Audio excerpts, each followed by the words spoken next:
આ છઠ્ઠા સ્કંદમાં 3 પ્રકરણ બતાવેલા છે. નામ પ્રકરણ, ધ્યાન પ્રકરણ અને અર્ચન પ્રકરણ. આ 3 પ્રકરણ છે.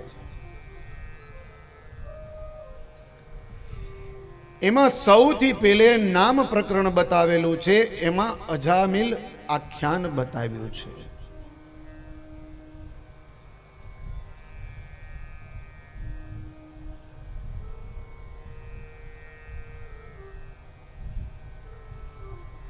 એ અજામિલ આખ્યાન એ નામ પ્રકરણ બતાવ્યું છે ને એ નામ પ્રકરણમાં નામની મહત્તા બતાવેલી છે.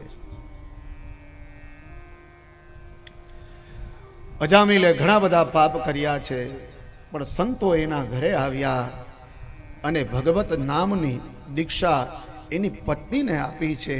અને એના પત્નીના ઉદરમાં ઉદરસ્થ બાળકને એ ભગવાનનું નામ સ્મરણ થઈ ગયું. એ બાળકનો પ્રસવ થયો અને જ્યારે સંત જતા હતા ને ત્યારે અજામિલને કહ્યું હતું કે ઉદરસ્થ બાળકનું નામ નારાયણ પાડજે.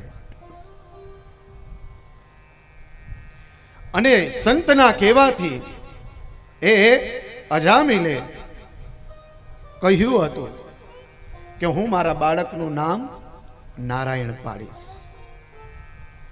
એ બાળકનો પ્રસવ થયો, એનું નામ નારાયણ પાડ્યું.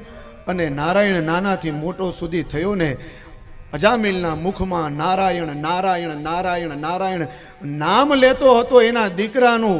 પણ ભગવાનના દૂતોને એમ થયું કે અમારા પ્રભુનું નામ લે છે. એટલે જ્યારે અજામિલનો અંત સમય આવ્યો ને ત્યારે એને એના દીકરાને બોલાવ્યો. નારાયણ નારાયણ દીકરો આવે છે. આ બાજુ એ અજામિલ નું મૃત્યુ થાય છે. આ બાજુ ભગવાનના દૂતો લેવા આવે છે, આ બાજુ યમના દૂતો લેવા આવે છે કે અમે અજામિલને લઈ જાય. ભગવાનના દૂતોએ કહ્યું કે નહીં, અંત સમયે એ અજામિલે અમારા પ્રભુ નારાયણનું નામ લીધું છે, એટલે અમે લઈ જશું. તો અંત સમયે ભગવાનનું નામ આપણા મોઢે હોવું જોઈએ. એટલે નામની મહત્તા બતાવી. એટલે પેલું નામ પ્રકરણ છે.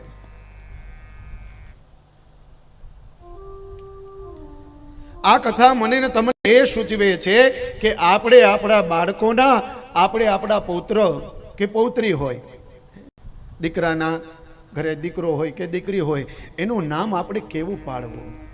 પહેલે તો આપણા પૂર્વજો જે હતા ને નામ એવી રીતે પાડતા કે દાદાનું નામ હોય એ પોતરાનું નામ આવતું, દાદીનું નામ હોય એ પૌત્રીનું નામ આવતું. આવું હતું. વડીલો છે એને ખબર હશે. પણ હવે થોડોક સમય પરિવર્તન થયો, આપણે વધારે ભણવા માંડ્યા.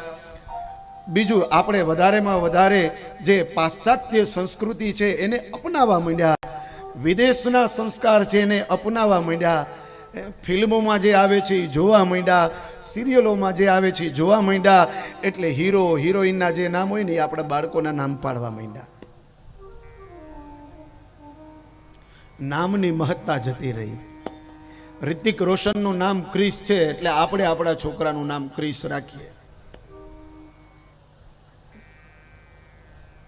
નામની મહત્તા બતાવી છે સાહેબ. આપણે આપણા દીકરાનું નામ કેવું રાખીએ છીએ. આજે જુઓ, અજામિલે એના પુત્રનું નામ નારાયણ પાડ્યું.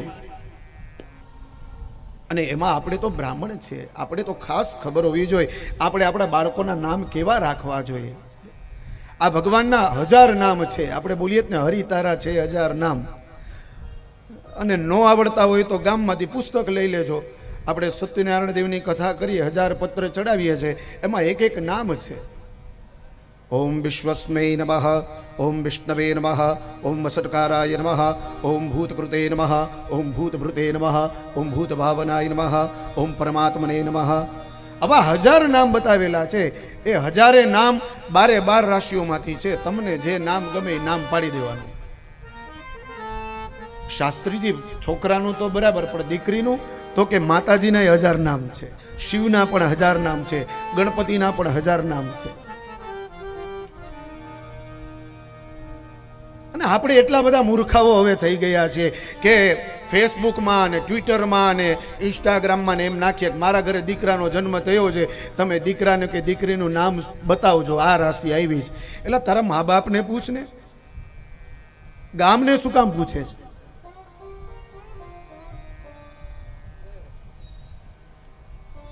દીકરો તારા ઘરે આવ્યો, દીકરી તારા ઘરે આવીને તું ગામને પૂછે છો?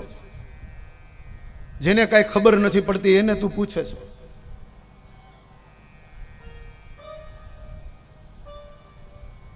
તો કીધું ને કે આપણે થોડા વધારે ભણેલા થઈ ગયા એટલે નામ એવા બધા પાડીએ ને કે એનો કોઈ અર્થ જ નથી હોતો, અને અર્થ વગરનું નામ છે ને એ ખરાબ છે, એનો કોઈ મતલબ નથી.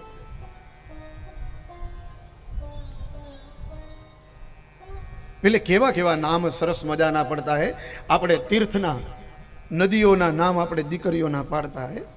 વડીલોના નામ હજી તમે જોવો ને ડોસીમાના, તો કોઈનું ગંગા નામ હોય, કોઈનું યમુના હોય, કોઈનું સરસ્વતી હોય, કોઈનું કાવેરી હોય, કોઈનું ગોમતી હોય. કેવા સુંદર સુંદર નામ હોય છે.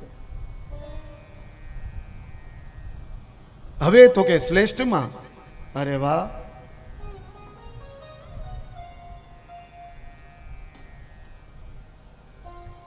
મારે તો મારી દીકરીનું નામ કરીના પાડવું છે. વાહ,